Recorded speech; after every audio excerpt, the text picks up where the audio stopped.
por su nombre.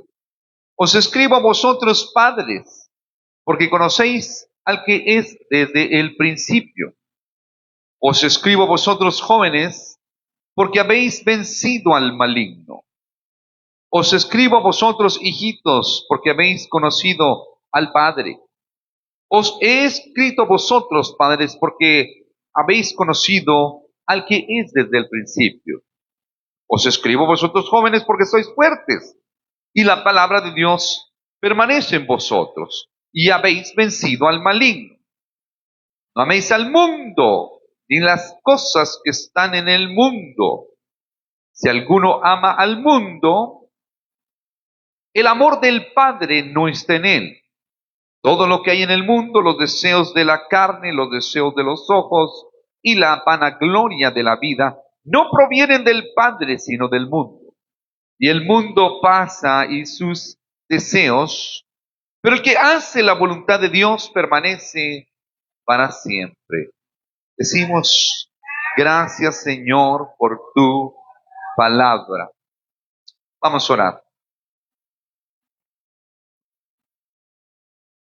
Padre Celestial, yo venimos delante de tu presencia, rogándote, Señor, pidiéndote, Padre Eterno, que el día de hoy, Padre Eterno, a través de esta prédica, podamos, Padre Eterno, admirar más tu obra.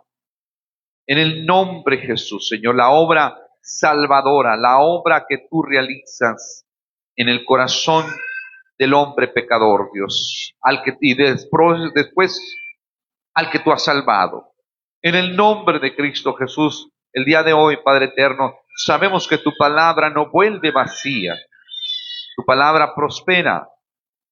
Tu palabra es donde se presenta a la persona y la obra de Cristo. Cristo es piedra de tropiezo, pero también es piedra angular donde se edifica la casa. En el nombre de Cristo Jesús. Gracias, Señor. Amén. Amén y amén. Bueno, amados, pues vamos a empezar. Vamos a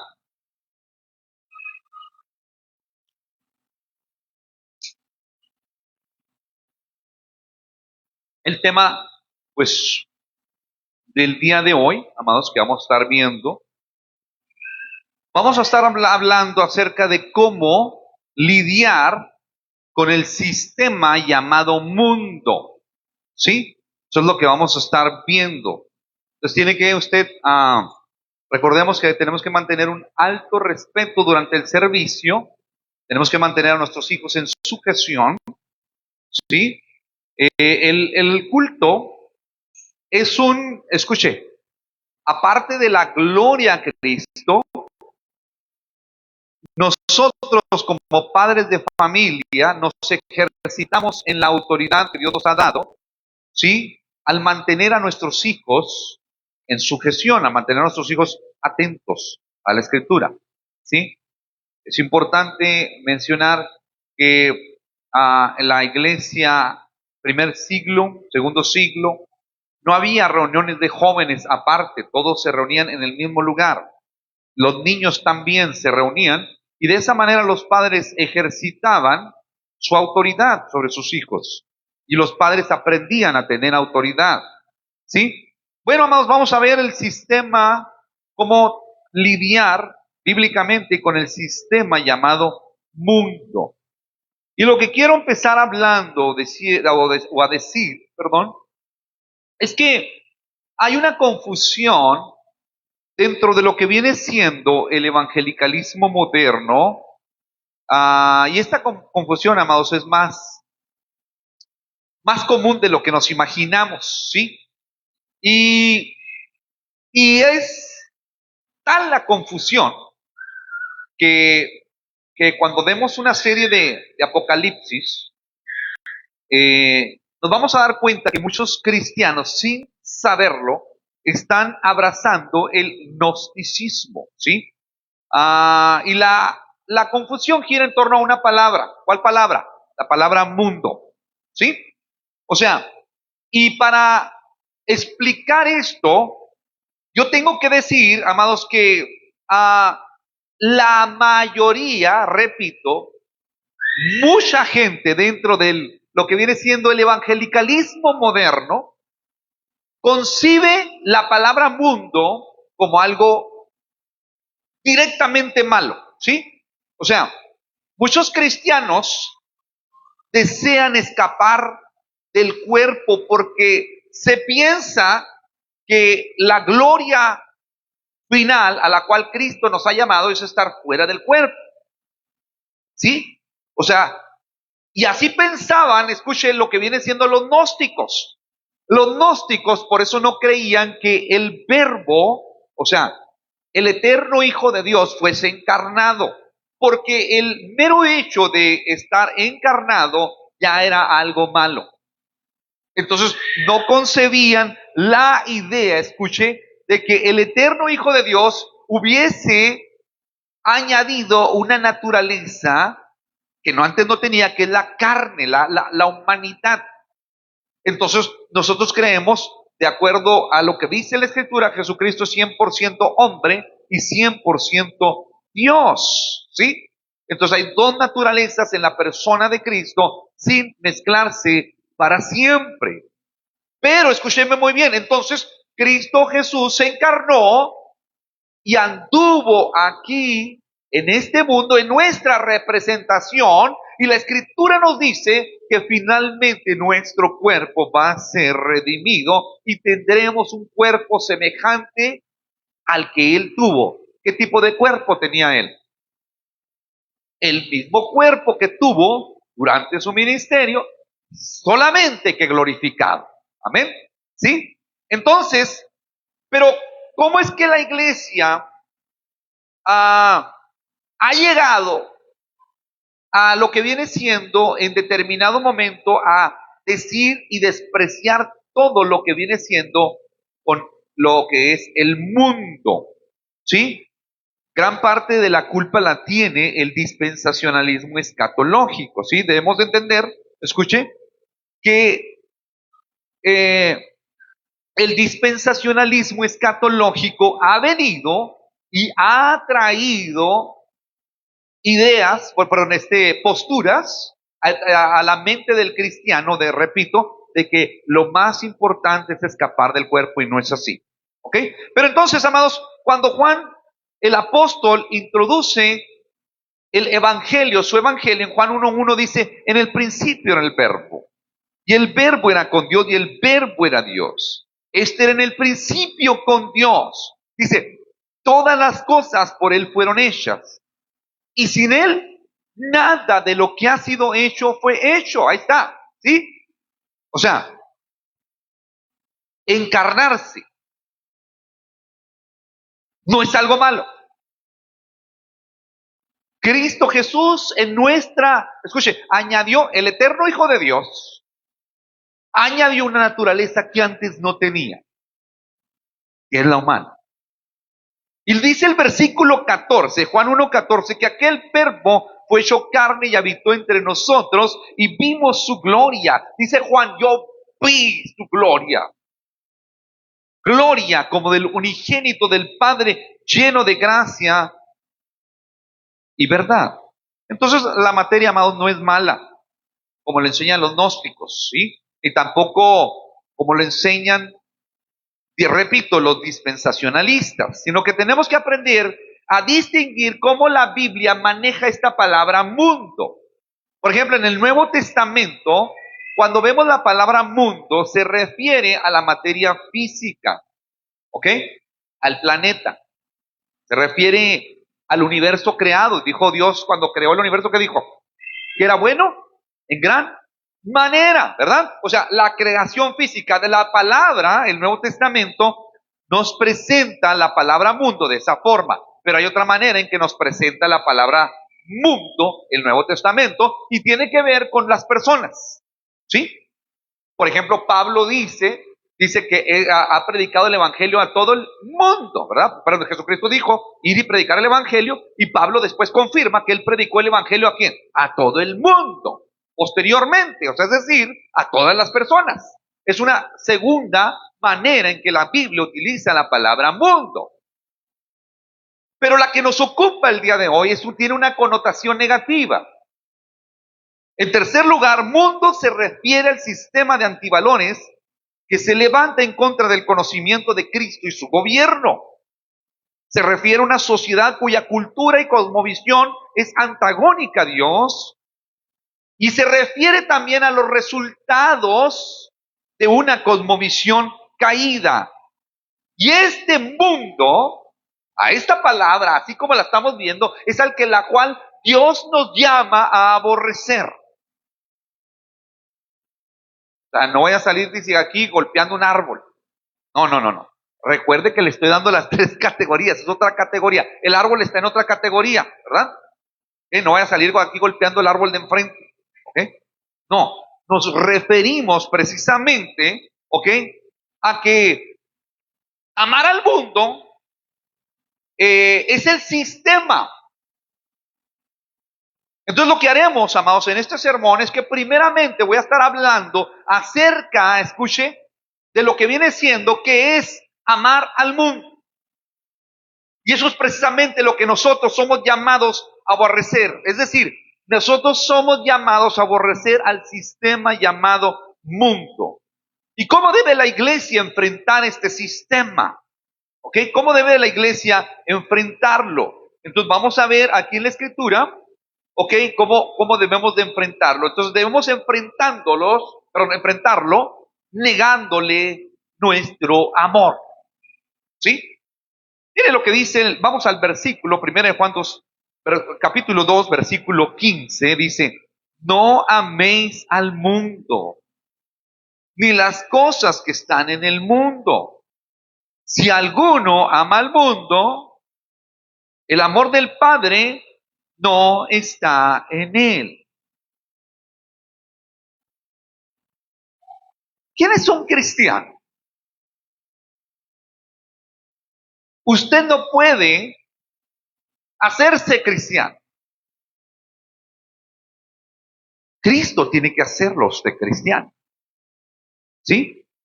Cristo tiene que hacerlo cristiano. Pero un cristiano es aquel cuya naturaleza, la imago Dei, o sea, es decir, la imagen de Dios, que fue distorsionada en la caída por Adán, Cristo Jesús, por el hecho de haber, escuchen, su ministerio representado al hombre perfectamente, entonces, amados, pero sin pecado, entrega su vida en la cruz, y ahora el Espíritu Santo toma esa obra en la cruz y la aplica al hombre, entonces el hombre es regenerado. Cuando nos referimos a regenerado es que nace de nuevo.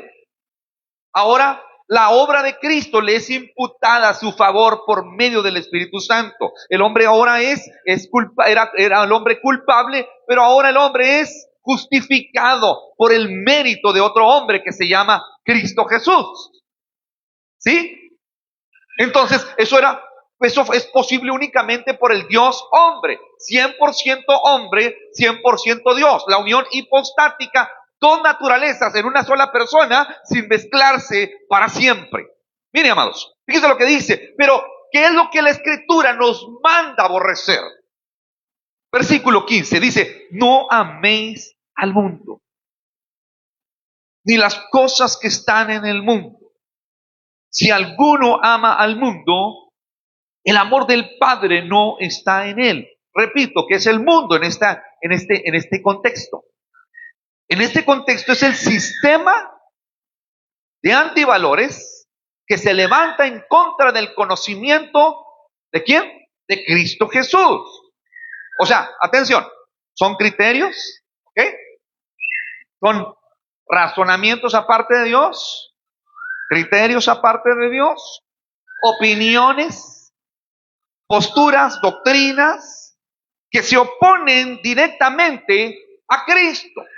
Nosotros como cristianos somos llamados a aborrecer a este mundo.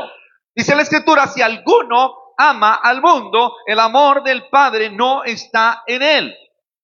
El apóstol de la ley, Santiago, capítulo 4, versículos 4 al 5. Miren, vamos a leer ahí, por favor. Miren lo que dice. ¿No sabéis que la amistad del mundo es enemistad contra Dios? Cualquiera pues que quiera ser amigo del mundo se constituye en enemigo de Dios.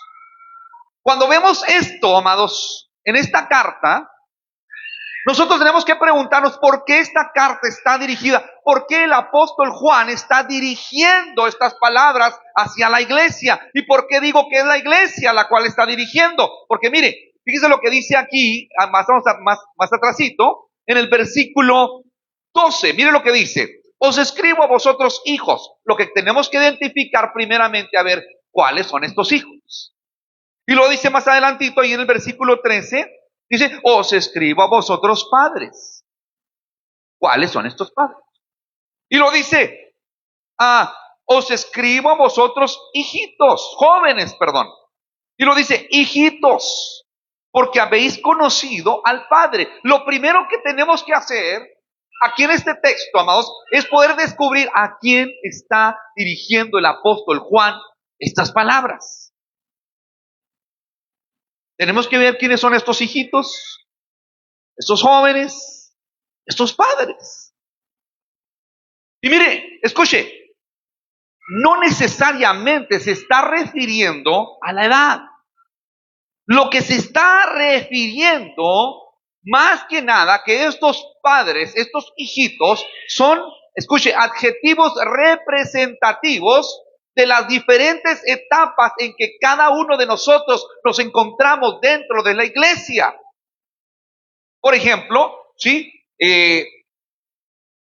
Hay etapas, por ejemplo, cuando usted tiene muchos años y usted ha madurado, o sea, porque usted puede tener muchos años en la iglesia sin madurar, ¿sí? Hay gente que es bien chiple, hay gente que no tiene carácter, hay gente que por más que pasan los años no obtiene el carácter, no tiene carácter, ¿sí? Pero aquí dice la escritura: os escribo a vosotros hijos.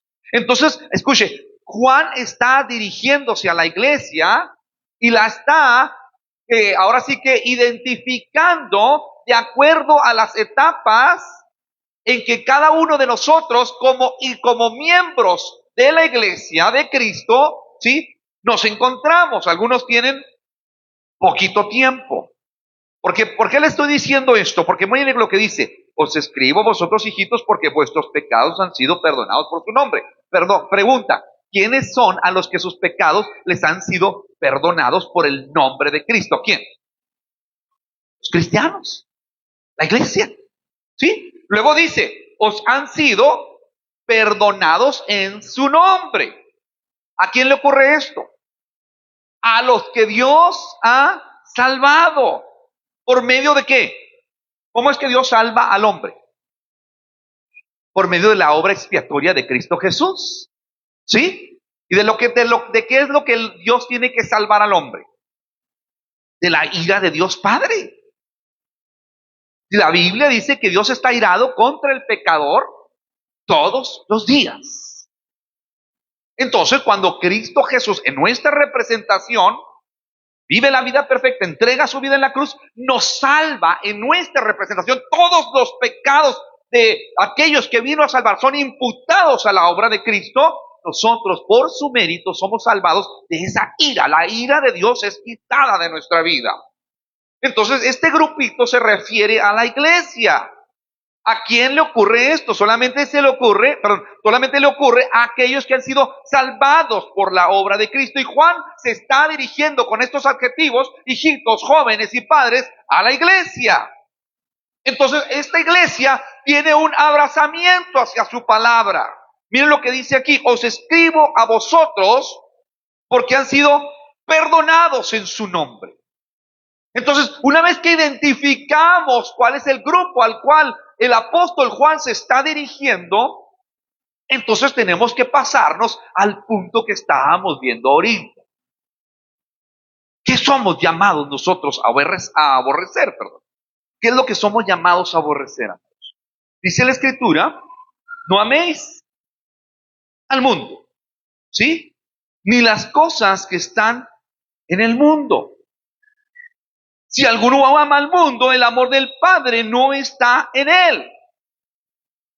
Entonces, La iglesia tiene que tener claridad, y si usted está en la luz, quiere decir que tenemos ya un abrazamiento hacia su palabra.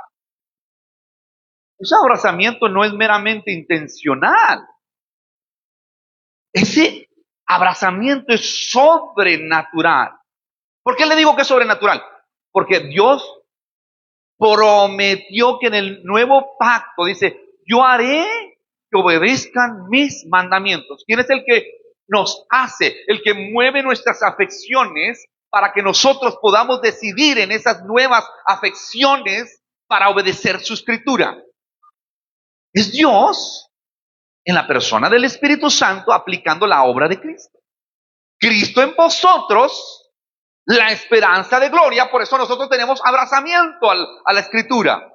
¿Sí? Entonces, aquí en este texto, amados, nosotros hemos sido iluminados por Cristo. Pero si usted está en la luz, usted no está en tinieblas. Si las tinieblas, escuche, así como usted tiene abrazamiento, sus afecciones han sido cambiadas para la gloria de Dios, quien está en tinieblas tiene sus afecciones. Nadie es libre completamente. Nadie. Hay una coerción que pesa sobre sus decisiones. Por eso usted decide como decide. Por eso usted vive como vive. Porque para usted moverse como pez en el agua, en la cosmovisión en la cual usted vive, sea en las tinieblas o en la luz admirable de Cristo Jesús, usted no está decidiendo meramente, escuche, porque no esté pesando sobre usted una coerción. Hay una coerción, por eso usted decide vivir como vive. Hay una coerción, y la coerción del hombre renaturalizado, del cristiano, de aquel que Dios ha salvado, dice la Escritura, Él prometió que el que comenzó en nosotros la buena obra, la termina. Por eso yo haré. Por eso el cristianismo, escuche, no es la religión barata de papá y mamá. Cristianismo es Cristo. Nadie puede ser cristiano. Porque involucra, escúcheme muy bien, toda la sustancia de Dios en sus tres personas. Dios Padre escoge, el Hijo se envuelve en carne, redime, y el Espíritu Santo toma la obra de Cristo y la aplica al cristiano y dice, yo haré que obedezcan mis mandamientos. Es decir, hay una afección, una coerción por la cual nosotros decidimos, porque no somos robots, decidimos abrazar la Escritura, decidimos inclinarnos delante de su presencia para orar. ¿Y por qué oramos? Porque también el Espíritu Santo, dice la Escritura, dice, por el cual clamamos nosotros, Abba Padre. Vamos, tenemos la necesidad de orar. ¿Por qué? Porque hay un abrazamiento dentro de lo que viene siendo la cosmovisión de la luz, a menos que usted esté en tinieblas. ¿Qué abrazamientos y lealtades se encuentran quienes están enemistados contra Dios? Dice la Escritura, dice, si alguno ama al mundo, el amor del Padre no está en él. ¿Qué abrazamientos? Le niega la iglesia. Mire, amados, para poder entender esto, nosotros tenemos que entender primeramente a qué nos tenemos que negar. La iglesia le niega su amor al mundo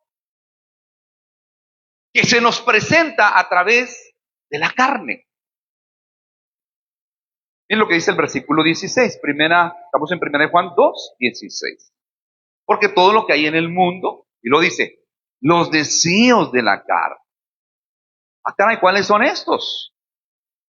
Es un problema muy grande. ¿Qué es la carne?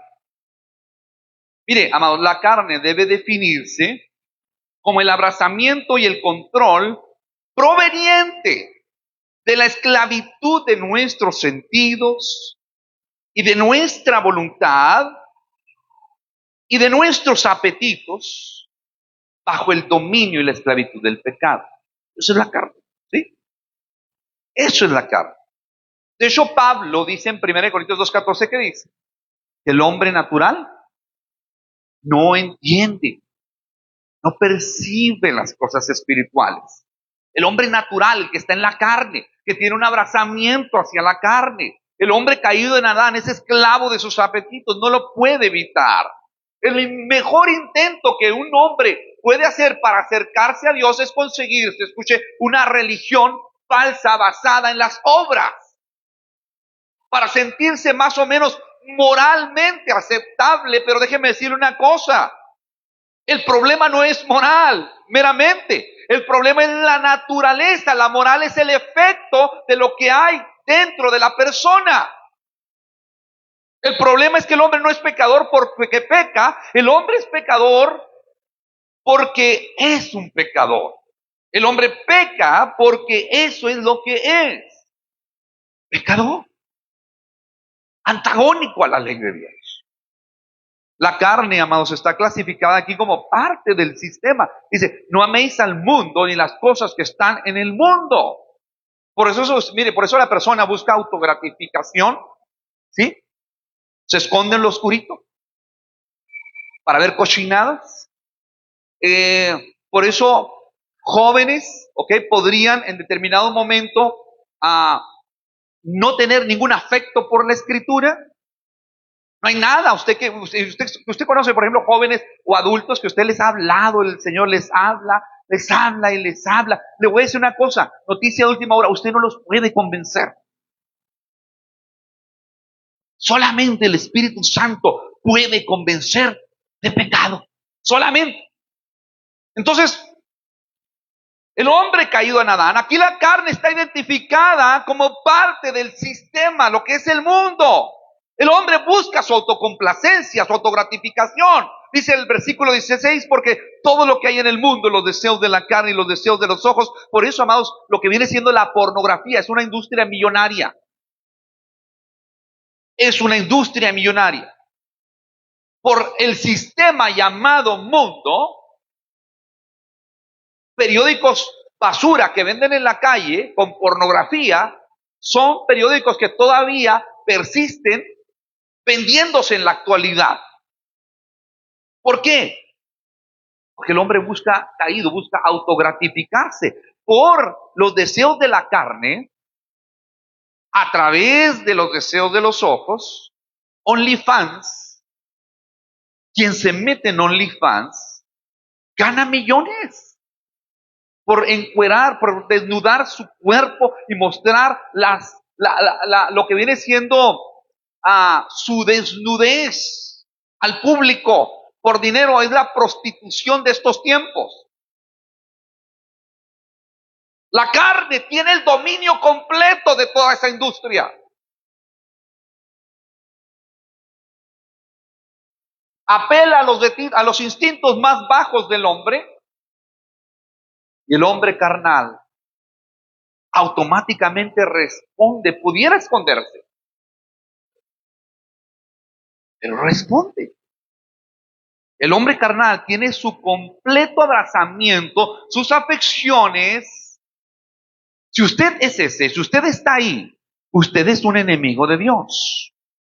Miren lo que dice: cualquiera pues que sea amigo del mundo se constituye en enemigo de Dios. Entonces, escuche, nosotros como cristianos nos negamos a darle nuestro amor a la carne, a los deseos de la carne. Nos negamos a darle nuestro amor. Decía un predicador, decía que no siempre es apropiado, no porque, la palabra de amor es buena o es mala dependiendo al objeto al cual esté siendo dirigida.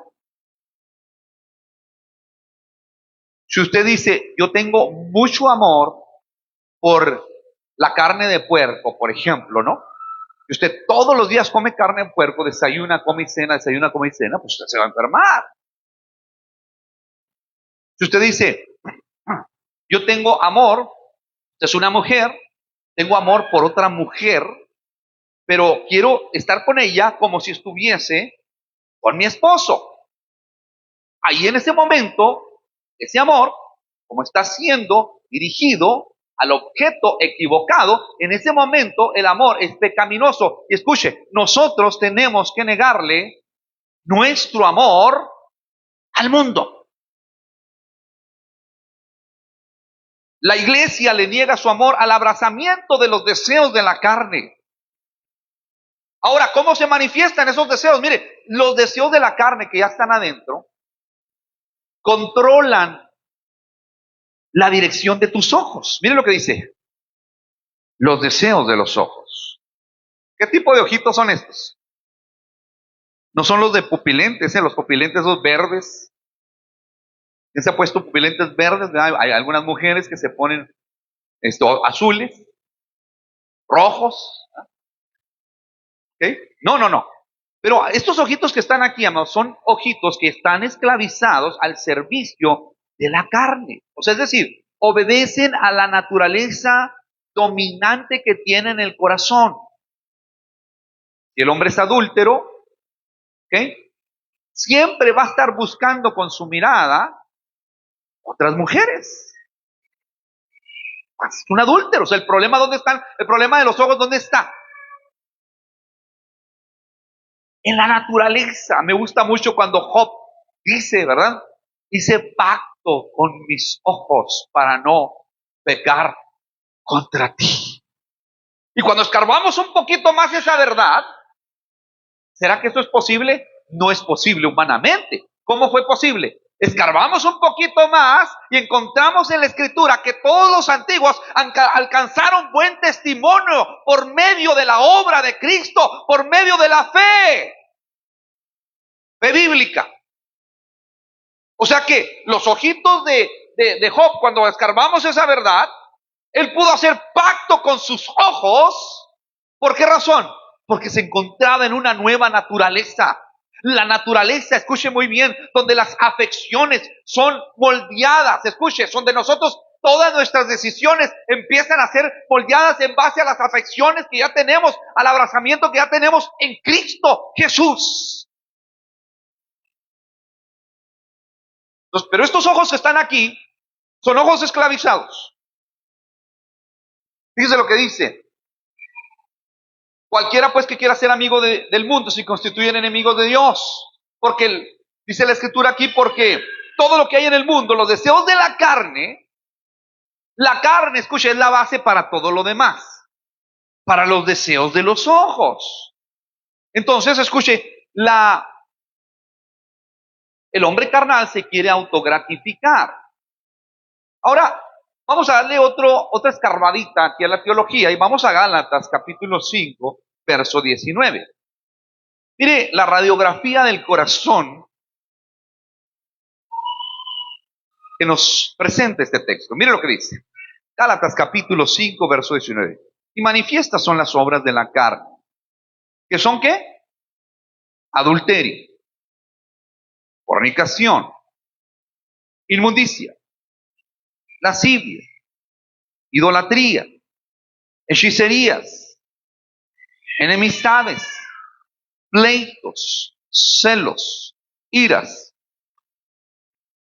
contiendas, disensiones, herejías, envidias, homicidios, borracheras, orgías y cosas semejantes a estas, acerca de los cuales os amonesto, como ya os he dicho antes, que los que practican tales cosas, ¿qué dice?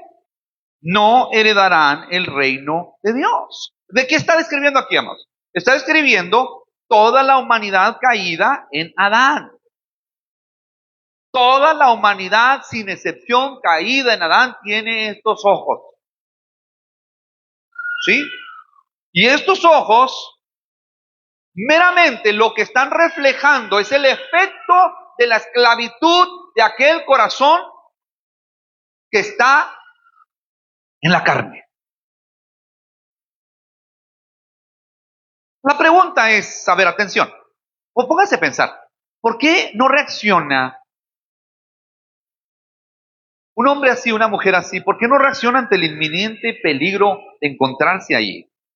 ¿Por qué? ¿Cómo puede dormir la persona sabiendo que es enemigo de Dios? Dice, cualquiera pues que quiera ser amigo del mundo se constituye en enemigo de Dios. ¿Cuál es la respuesta? La respuesta, le voy a decir una cosa que le va a sorprender.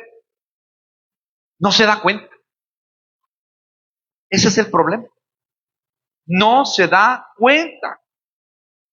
Decía el filósofo, ¿puede un pescado darse cuenta que está mojado?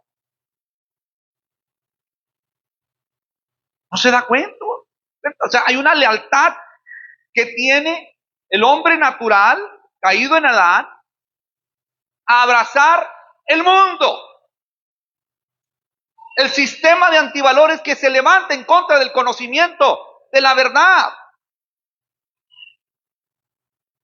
Los deseos de la carne le dominan y no se da cuenta.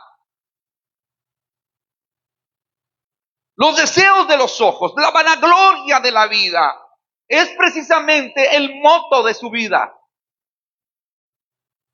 Cuando me refiero a moto es, de pronto usted encuentra, ¿no? En una empresa, ¿cuál es el moto de la empresa? Aquí es, queremos nosotros llegar a este punto, ser los mejores. ¿Verdad? ¿Ok? En otras empresas es expresado como, por ejemplo, la visión de la empresa, ¿no? ¿Cuál es el moto de tu vida? No, yo lo que quiero es ser un hombre rico. La vanagloria de la vida. La meta mayor de ese hombre es un hombre, con esas palabras, automáticamente está diciendo que es un hombre motivado y movido por dinero. Un hombre materialista, independientemente de la cantidad de dinero que tenga, ese hombre no tiene ningún problema por prescindir de las cosas santas de Dios, porque no se da cuenta. Los deseos de la carne le dominan. Los ojos son controlados por la naturaleza interna, caída en Adán, no redimida, está en esclavitud. Jesucristo dijo, el que practica el pecado, esclavo es el pecado. ¿Sí? Se tiene una lealtad tremenda hacia sus propios deseos. Mire, Pablo describe este abrazamiento. Vamos a Efesios capítulo 2, versículo 1. Mire lo que dice, vamos para allá, voy a dar tiempo para que lo busque. Efesios 2:1.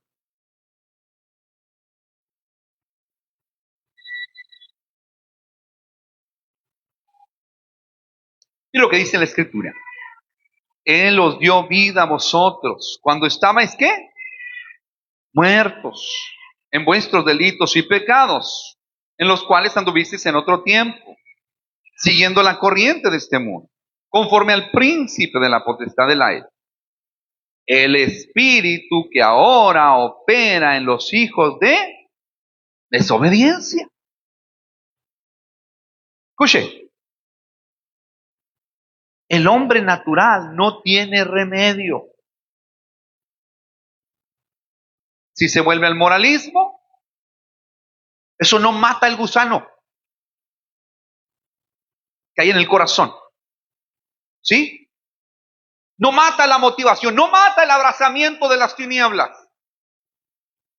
No lo mejora en su posición con respecto a Dios, porque después el hombre se busca una falsa religión donde pueda manipular a Dios a través de las obras, decir, no, pues con 10 obras voy a agradar a Dios, que Dios me encuentre sirviendo a agradar a Dios. No, se me busca una falsa religión a través de las obras para que de alguna manera tratar de aplacar su conciencia, pero déjeme decir una cosa, ninguna de esas falsas religiones están en una posición para colocar al hombre en una posición neutral contra Dios. La Biblia dice que el hombre natural no entiende las cosas espirituales porque para él son locura, y el hombre que abraza el mundo es enemigo de Dios. Solamente hay un lugar, y eso es a través de la persona y la obra de Cristo Jesús. Y eso es lo que dice Pablo. Mire, tiene que intervenir el Señor. Yo no puedo hacer nada para convencer a nadie. Y eso me da mucha tristeza, pero también me da mucho gozo. Porque sé que, escuchen muy bien, si nosotros que estamos aquí somos salvados por Cristo Jesús, escuche, en ningún momento intervino el hombre. Yo solamente soy un mero mesero que lleva el plato a la mesa, el que opera el cambio, la transformación, el que tiene que vivificar tu vida, el que tiene que cambiar tus afecciones, el que tiene, escúchame muy bien, cambiar tu naturaleza, se llama Cristo Jesús. Nada más, a Él la gloria. Y mire, la intervención divina, aquí está el versículo 3, Efesios capítulo 2, versículo 3. Dios tuvo que intervenir, entre los cuales también nosotros vivimos en otro tiempo. Dice, en otro tiempo vivíamos así, en los deseos de nuestra carne. ¿Qué nos decía Juan? ¿Los deseos de qué? De la carne. Ahora, ¿qué nos dice aquí Pablo? Haciendo la voluntad de la carne. Está la esclavitud, a lo cual me estoy refiriendo. El hombre no es completamente libre de sus decisiones. ¿Qué necesitamos para poder convencer a un joven? ¿Qué necesitamos para convencer a una madre de familia, a un padre de familia? ¿Labia? Necesitamos, le voy a decir una cosa, presentarle el Evangelio para ver si Dios le concede a través del Evangelio que se arrepienta, porque le voy a decir una cosa, dice que Dios escogió salvar a las personas por medio de la locura de la predicación. ¿A quién presentamos? A Cristo. ¿Quién salva? Cristo. Y dice Pablo aquí, esto éramos nosotros, esclavos, haciendo la voluntad de la carne. O sea, es decir, usted sí decidía, pero no eran libres sus decisiones. Si usted deseaba andar con su esposo, pero en la telenovela y todo eso le da rienda suelta a través del ducto de pornografía llamado internet, que entra hasta su casa sin ningún tipo de medición, ningún tipo de supervisión. Miraba ahí a otros hombres y los miraba con gusto. No estoy diciendo que el cristiano actual no peca, pero lo que sí estoy diciendo es que no somos esclavos del pecado. ¿Por qué? Porque Cristo Jesús nos libertó de las obras de la carne. Ya no nos movemos como pez en el agua. Nos dimos cuenta, escúcheme muy bien, que estábamos mojados. Quien está en tinieblas no se da cuenta, así como el pescado no se da cuenta que está mojado. Cuando llegó la ley de Dios, despertó nuestra conciencia y vimos que era tan santa, tan alta, que no podríamos vivirla, no podríamos practicarla en nosotros mismos, podríamos tener cierta simpatía, pero entonces mejor apelamos a la obra de Cristo Jesús en la cruz. Estábamos nosotros.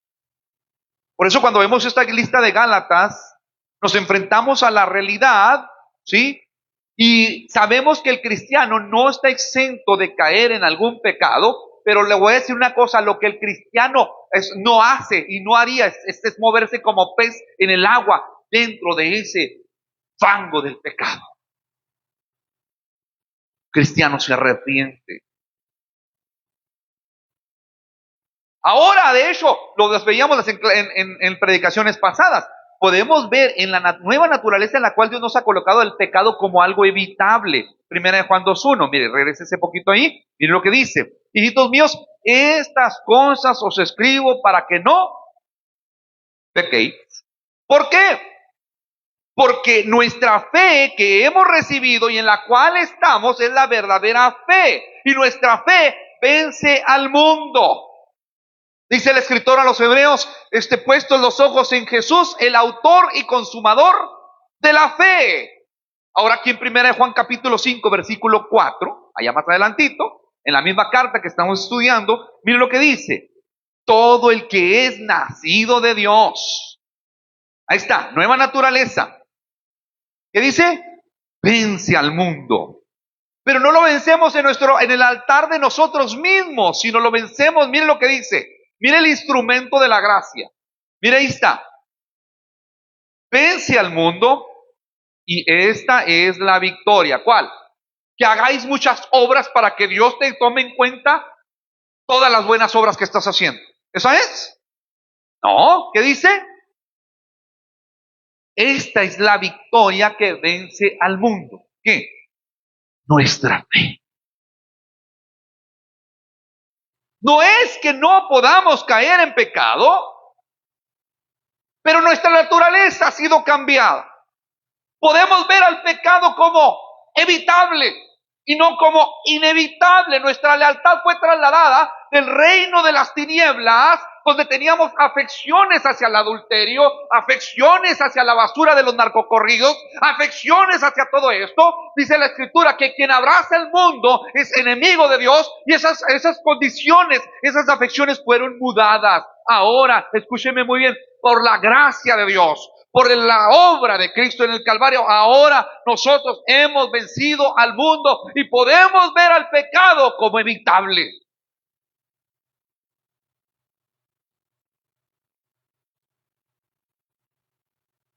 Primera de Juan 2:16 dice: todo lo que hay en el mundo, los deseos de la carne y los deseos de los ojos y la vanagloria de la vida no provienen del Padre, sino del mundo.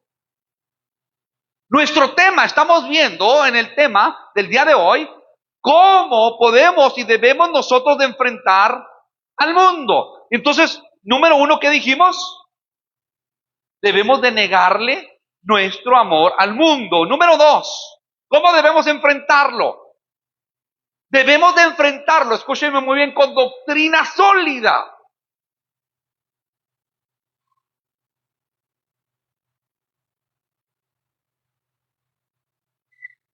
Hay personas que desafortunadamente medio creen. Medio creen. Y así, medio se comprometen. Medio, a ver, aplíqueles al trabajo. Medio trabaje. Medio en el matrimonio. Medio estoy casado contigo, corazón de melón. Medio te llevo dinero.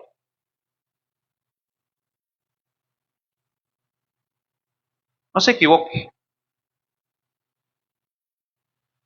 Debe enfrentarse con fundamento fuerte del conocimiento de Dios. Regresamos al versículo 12.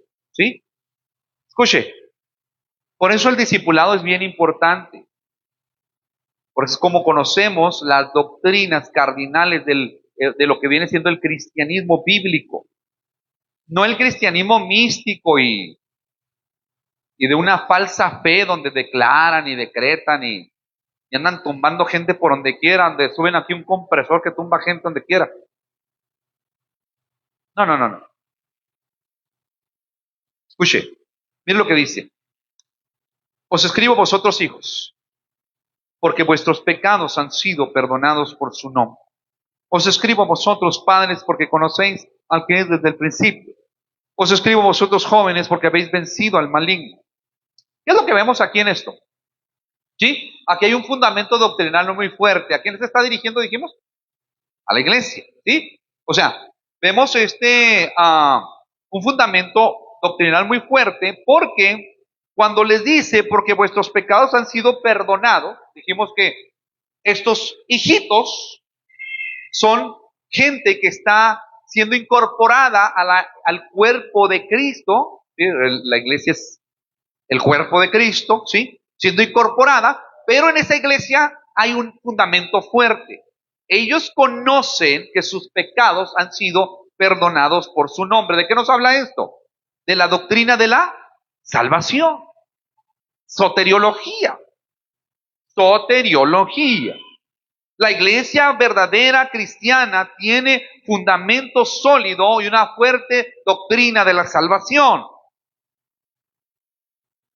La iglesia cristiana debe tener en claro la virtud que representa la persona y la obra de Cristo en la cruz del Calvario, y no debe titubear absolutamente ante esto.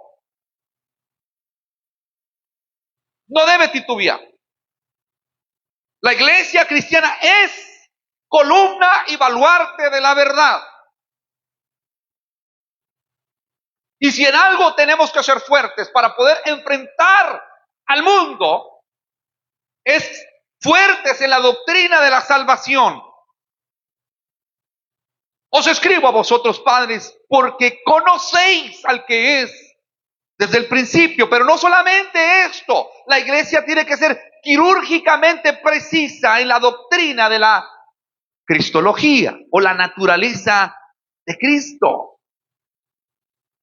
Es bien importante. Miren lo que dice el versículo 13, cuando dice: os escribo a vosotros, padres, porque conocéis al que es desde el principio.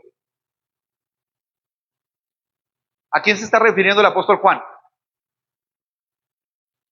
Está refiriendo a la persona del Hijo. En Juan 1:1, que dice: en el principio era el verbo, en arkein hologos, kain hologos, en el principio era el verbo era con Dios, y el verbo era Dios, prostonteon, ¿verdad? Kaiteos en hologos. Entonces, Juan se está refiriendo a lo que viene siendo la naturaleza de Cristo. Os escribo vosotros, padres. Mire, estos cristianos que están dentro de esta iglesia, representado aquí por estos padres, dice la Escritura que conocen perfectamente la doctrina de la naturaleza de Cristo.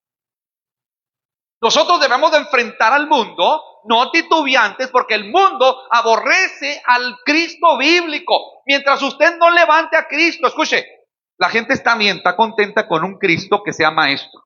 Oh, fue el gran maestro. ¿Quién es Cristo? No, fue un profeta. ¿Quién es Cristo? No, uno entre los grandes como Gandhi. Y lo que reducen a Cristo es a un mero maestro. Se encuentra a Cristo compitiendo entre el mar de los filósofos. Pero en el momento, y mire, y cuando usted presenta ese Cristo con sus familiares, ¿ok? Con la tía Shana, de pronto, escuche, están muy bien con ese Cristo. Oh, las enseñanzas del maestro, ¿verdad? Sí, qué bonito hablaba y en las parábolas. Pero en el momento en que usted le muestra la etimología de lo que Cristo es, en ese momento, y las demandas de Cristo, cuando Cristo viene siguiéndole la multitud y les dice: mejor pónganse a calcular lo que cuesta seguirme. Mejor les dice: ¿quién de vosotros, si tiene 3,000, un rey que tenga 3,000 y no calcula el costo al que va a enfrentar a otro rey que tenga el doble de soldados? Mejor pónganse a calcular eso. Porque el que no ama, al que ama más a su padre y a madre, más que a mí, no puede ser mi discípulo. O sea, cuando usted separa a Cristo de los otros, de lo que viene siendo los filósofos terrenales y pasajeros, en ese momento empieza a tener problemas. Porque la gente está bien, incluso la mayor cantidad de evangélicos están bien con un Jesús que diga que siempre ama y atrae a multitudes. Pero cuando usted ve a Jesucristo, cuando le pregunta a aquel discípulo: Señor, entonces ¿quién podrá ser salvo? Les dice: para los hombres esto es imposible. Oh, se le acabó la religión barata que quería manipular. El hombre que quiere tener una religión barata con un Jesús que lo pueda manipular.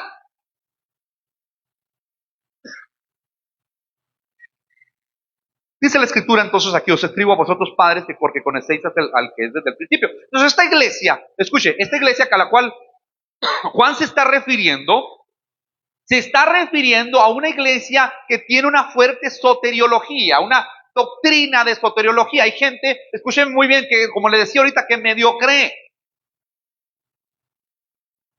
Si hay algo que se requiere, escuchen muy bien, que es dado también por el Espíritu Santo, es la convicción que el Espíritu Santo nos da para poder con toda la autoridad proclamar lo que viene siendo la coeternidad, la coigualdad dentro de la sustancia de lo que es Dios,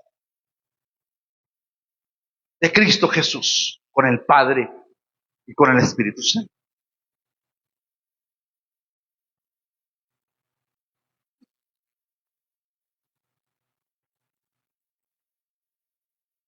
Judas, versículos 3 y 4, dice: amados, por la gran solicitud que tenía escribiros acerca de nuestra común salvación, me ha sido necesario escribiros exhortados que contentáis ardientemente por la fe que ha sido una vez entregada a todos los santos. ¿Cuál fe? La fe bíblica. No es andar diciendo, no, es que ten fe en que te va a ir bien. No, no, no. Esto es corazonadas. Son términos que la gente coloquialmente le ha imputado a la palabra fe. No, eso no es fe. Ten fe en que las cosas se van a mejorar. No, no. Fe en la Escritura. ¿Sí? Pero los amantes de este mundo, amados, están bien con un maestro que figure, pero con un Jesús que figure meramente como un simple maestro. ¿Sí?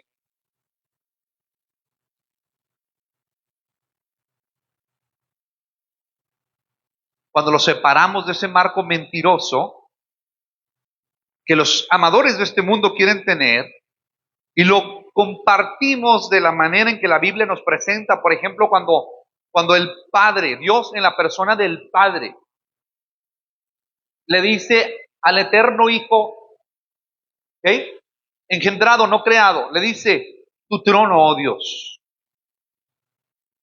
tu trono, oh Dios. Y en el griego tiene que ver con la misma palabra, tu trono, oh Dios,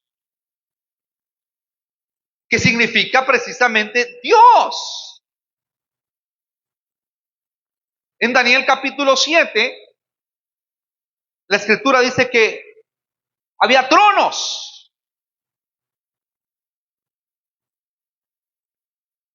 Dice que el Padre se sienta y luego, escuche, en uno de los tronos, y luego el eterno Hijo de Dios, una vez que asciende resucitado en carne, ocupa otro trono.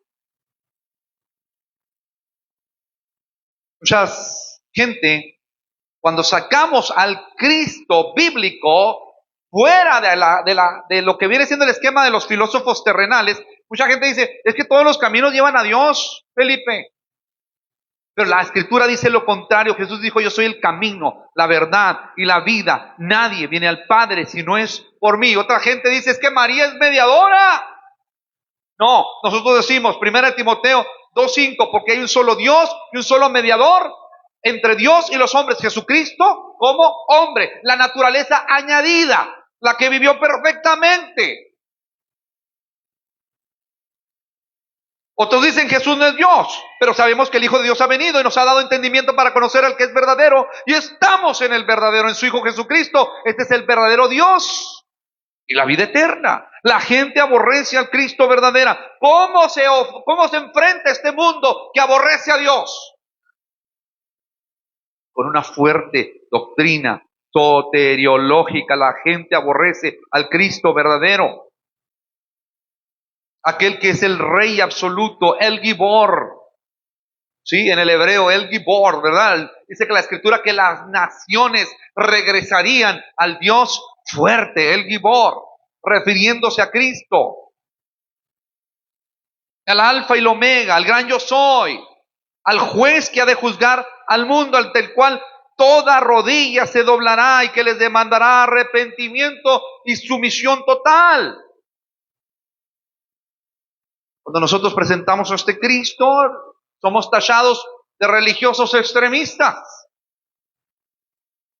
Ahora que murió el satánico Ozzy Osbourne, ¿sí?, mucha gente se reunió para rendirle tributo. Pero nosotros nos negamos a amar ese sistema. Nosotros nos negamos a amar porque nuestras afecciones han sido cambiadas. Nosotros nos negamos a darle nuestro amor al mundo, y al único que le damos nuestro amor es al Rey de Reyes y Señor de Señores. Y mire la doctrina. Mucha gente dice: la doctrina divide. Pastores dicen esto. Claro que sí divide. Divide la verdad del error. Versículo 13. Os escribo vosotros, padres, porque conocéis al que es desde el principio. Es decir, esta iglesia, hay gente que está bien adoctrinada en conocer la naturaleza del Hijo. Es decir, están creciendo en la cristología. Pero no solamente eso, ¿qué más vemos en el texto? Vamos al versículo 14. Os escribo a vosotros jóvenes porque sois fuertes. Ahora vamos a ver en qué consiste esta fortaleza. Porque la palabra de Dios permanece en nosotros. A ver, pregunta, ¿cómo puede permanecer la palabra en nosotros? A ver, si usted se memoriza 30 textos, 40 textos, ¿ayuda? Sí, ayuda, ¿no? Pero ¿cómo es que, a qué se está refiriendo aquí? Vaya más conmigo rápidamente a Jeremías 31, 31. Porque lo que está viendo aquí en esta iglesia, escuche, es que está fuerte en neumatología. ¿Sí sabe qué es esa doctrina? Bueno, la hemos visto los miércoles, ¿sí? Neumatología es la doctrina del Espíritu Santo, ¿sí? Os escribo a vosotros porque sois fuertes, porque la palabra de Dios permanece en vosotros. Mire, vamos a ver qué permanencia está hablando. Jeremías 31, 31. Mire lo que dice. Esto estaba profetizado en el Antiguo Testamento. Para que cuando apareciera Cristo y sellara el nuevo pacto, mire lo que dice. He aquí vienen días, dice Yahweh, en los cuales haré un nuevo pacto con la casa de Israel y con la casa de Judá, no como el pacto que hice con sus padres el día que los tomé de su mano para sacarlos de la tierra de Egipto, porque ellos invalidaron mi pacto, aunque fui yo un marido para ellos, dice Jehová. Pero este es el pacto que haré con la casa de Israel después de aquellos días. Ahí está, ahora sí. O sea, él hará un pacto. Yahweh hará un pacto, ¿sí? Dice, daré mi ley en su mente y la escribiré en su corazón. Y yo seré a ellos por Dios y ellos serán mi pueblo. Jeremías 31, 33. 31, del 31 al 33. O sea, dice que, escuche, el nuevo pacto consistiría en que ya las leyes pasarían al interior por obra del Espíritu Santo. Yo haré, ahí están las afecciones, una nueva naturaleza. ¿Cómo enfrentamos al mundo? La enfrentamos también con una fuerte doctrina de neumatología, que viene siendo la doctrina del Espíritu Santo. Y le decimos al mundo, espérame, tu moralismo se queda corto de vista. A las sectas, las falsas religiones de las obras. Nada más hay dos religiones, no hay muchas, nada más hay dos. Todas las miles de religiones entran en una sola clasificación. Hay que hacer. Tengo que hacer esto. Tengo que hacer esto. Pregunta, ¿cuántas horas? ¿Con 10? ¿Con 100? ¿Con 5,000? ¿Con cuántas Dios estará satisfecho? Todas las religiones entran ahí. Pero hay una sola religión que está basada en una sola obra. ¿Cuál? La de Cristo Jesús. Eso está. Una sola obra. Perfecta.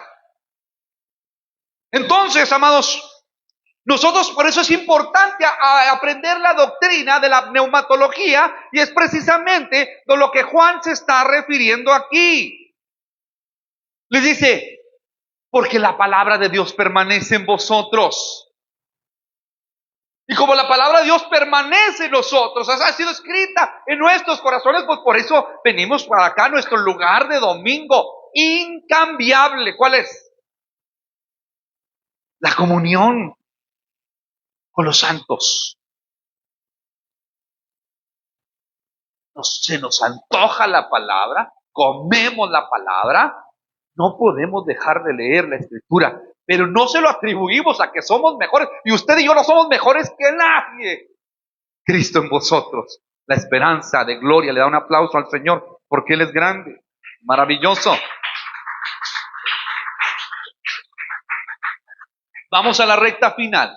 Esta iglesia tiene también una apropiada doctrina de demonología. Miren lo que dice aquí. Os escribo a vosotros jóvenes porque has vencido al maligno. O sea, gracia, pero también demonología. Entonces, lo que estamos aquí es que nosotros hemos aprendido a través de la Escritura, amados, que el diablo no es soberano. No es soberano. Mucha gente dice, es que el demonio del chisme me tomó y por eso chismeé, pastor. Soy una chismosa empedernida porque el demonio del chisme viene y me toma. Ay, no sé qué hacer. Es que el demonio de la pornografía me tomó y por eso pequé. Es que el demonio del enojo y por eso le tumbé los dientes a mi esposa. Es que nos da risa, ¿verdad? Pero, pero es prácticamente lo mismo. Las doctrinas humanas, por ejemplo, la disciplina de la psicología, le imputa al hombre, le dice que el hombre se comporta porque se comporta meramente por sus genes. O sea, lo hace de víctima. Ya no es culpable, vieja, aguántame, soy alcohólico y voy a gastar todo el dinero de toda la semana porque estoy enfermo. Aguánteme, toda la familia, quédense sin comer. En caguamas first.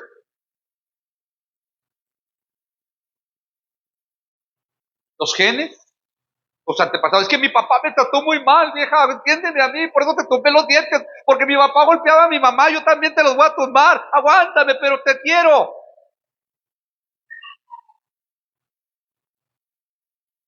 Doctrinas de víctimas, que donde las víctimas han encontrado manera de hacer de las suyas. La escritura dice, no, enfócate en el presente, te hago responsable completamente en el presente, a pesar de tu pasado.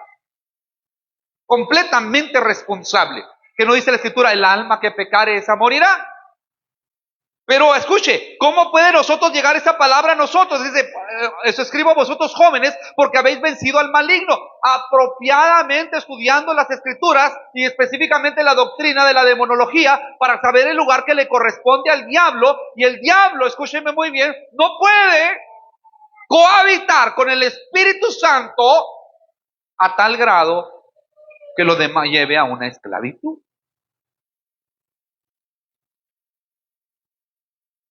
Entonces, amados, no por nada el diablo en la Biblia también es llamado adversario, pero conocemos a través de la escritura también los alcances del diablo. ¿Sabe cuál es la manera en que más trabaja Satanás? A través de la doctrina.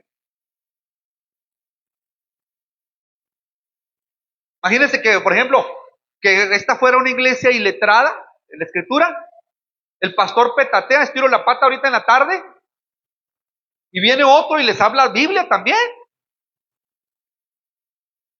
Biblia.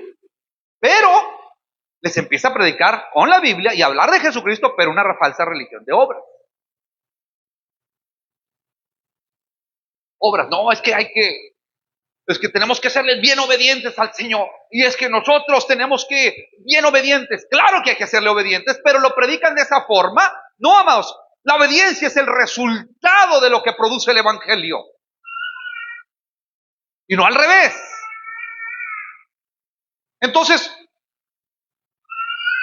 el Dios de este mundo, ¿cuál mundo? El mundo que ahorita dijimos, el sistema de antivalores que se levanta contra el conocimiento de Jesús. Os escribo vosotros jóvenes porque habéis vencido al mundo. ¿Cómo es que vencimos al mundo? Por medio de nuestra fe. Dice la escritura que es nuestra fe la que vence al mundo. ¿Y cómo recibimos esa fe? A través de la gracia. ¿Y quién nos da la gracia? Dios, por medio de la obra perfecta que Cristo realizó en la cruz del Calvario. Y por eso nosotros ahora nos ponemos toda la armadura de Dios para deshacer las obras del enemigo y poder resistir en el día malo. La iglesia cristiana verdadera es doctrinal y está centrada en esto. Entonces, ¿qué es lo que vimos? Con esto termino. ¿Qué es lo que vimos? Vimos la manera en que hay que hacerle frente al mundo. Yo quiero hacerle una pregunta, ¿hacia dónde está su lealtad? ¿Tiene usted lealtad, abrazamiento? La verdad, reconozca, mire, le voy a decir una cosa, porque de nada sirve que usted y yo juguemos a pretender que no pasa nada. Necesitamos ser transparentes delante de Dios. Dice la Biblia que un corazón contrito y humillado Él no desprecia. Pero si usted tiene deseos, pues los deseos todo el mundo tenemos. ¿Sí? Pero me refiero, si usted es gobernado por deseos pecaminosos, ahí cambia. Deseos de los ojos, la vanagloria de la vida. Si usted aún está en este sistema llamado mundo, usted es enemigo de Dios. Por eso están tus afecciones ahí. Por eso. Por eso, eso es lo que a usted verdaderamente le interesa y para lo que hace tiempo, no importa lo que esté pasando, usted hace tiempo para eso. Ahí es donde usted pone su tiempo y su dinero, porque eso es lo que verdaderamente le interesa. Para eso se hace espacio en su agenda. Pero si usted está en la luz, usted ha sido sacado de ese sistema de las tinieblas. Sus afecciones han sido cambiadas por el mérito de Cristo. Y ahora su lealtad está hacia el Rey en turno, que está sentado en el trono de David. Cristo Jesús. El mundo tiene su sistema y su lealtad apunta para allá. Y si su lealtad apunta para allá, déjeme decir una cosa, usted todavía está en las tinieblas. Pero mire lo que dice Juan capítulo 15, verso 19. Si fueres del mundo, el mundo amaría lo suyo, pero como no sois del mundo, sino que yo os escogí de entre el mundo, por eso el mundo os odia.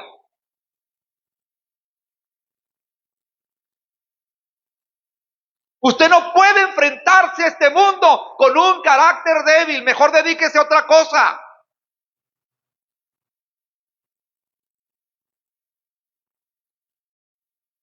No puede enfrentarse a este mundo con una cosmovisión carente de doctrina. El mundo, escúcheme muy bien, la gente a veces demanda respuestas bíblicas. Y toda nuestra cosmovisión tiene que ser bíblica porque nuestras afecciones han sido cambiadas. Estamos comprometidos de que la Biblia es la única norma de fe y conducta y no nuestras tradiciones, no nuestros sentimientos. Sola Escritura.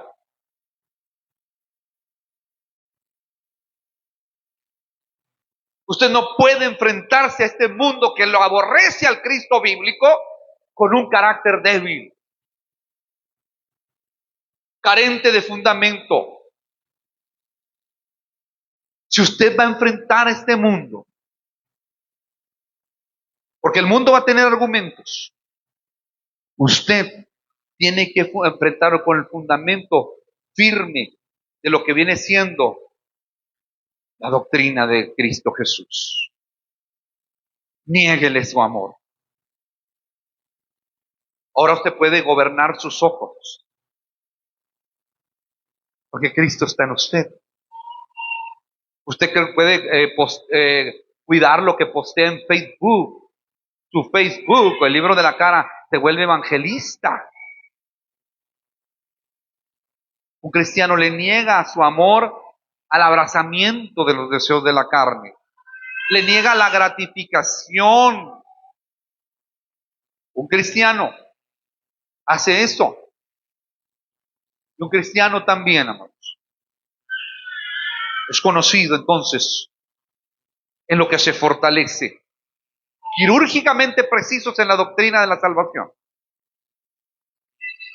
Vinieron los judaizantes a la clase del miércoles. ¿Sí?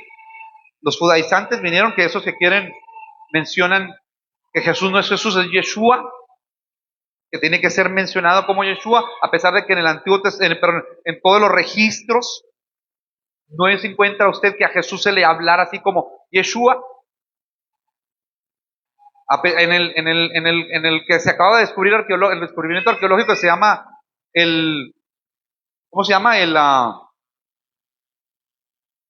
El mosaico de Megiddo. Usted encuentra que en el segundo siglo encuentra una inscripción que se adoraba a Jesús como Dios,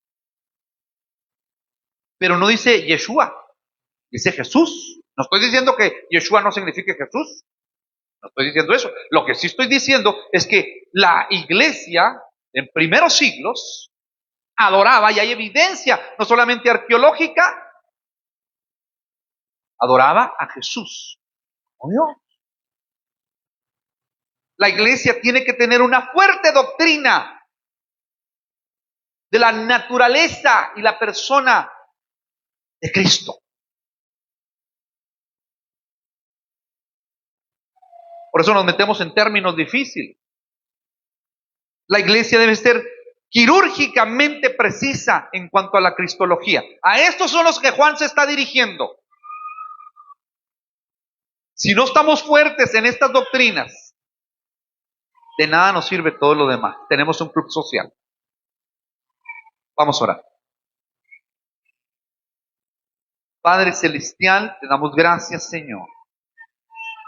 Gracias por tu poderosa e inmensa palabra, Dios. Tan grande, tan chiquitos nosotros, y tu palabra tan abundante, tan profunda, tan poderosa. Por favor, Señor, en el nombre de Jesús, ten misericordia de nosotros. Que podamos no solamente oír, sino asimilar tu palabra, que esta verdad quede amalgamada en nosotros, porque solamente tú salvas, solamente tú salvas. Ten misericordia, Señor, por favor. Y gracias por tu favor este domingo. Oh, nos levantamos. Oh, yo me pude levantar de la cama, Señor, y vine a predicar. Gracias porque me tuviste en cuenta para esta participación. Gracias, Señor. Gracias porque nos tuviste en cuenta para reunirnos. Yo no sé si esta sea la última asamblea de algunos de los que estamos aquí, pero nos hemos reunido en esta asamblea y escuchamos, Padre eterno, la poderosa palabra tuya. Santo, santo, santo. Gloria a tu nombre. En el nombre de Jesús, te adoramos, Señor. Vamos a ponernos de pie en el nombre de Jesús y vamos a cantar.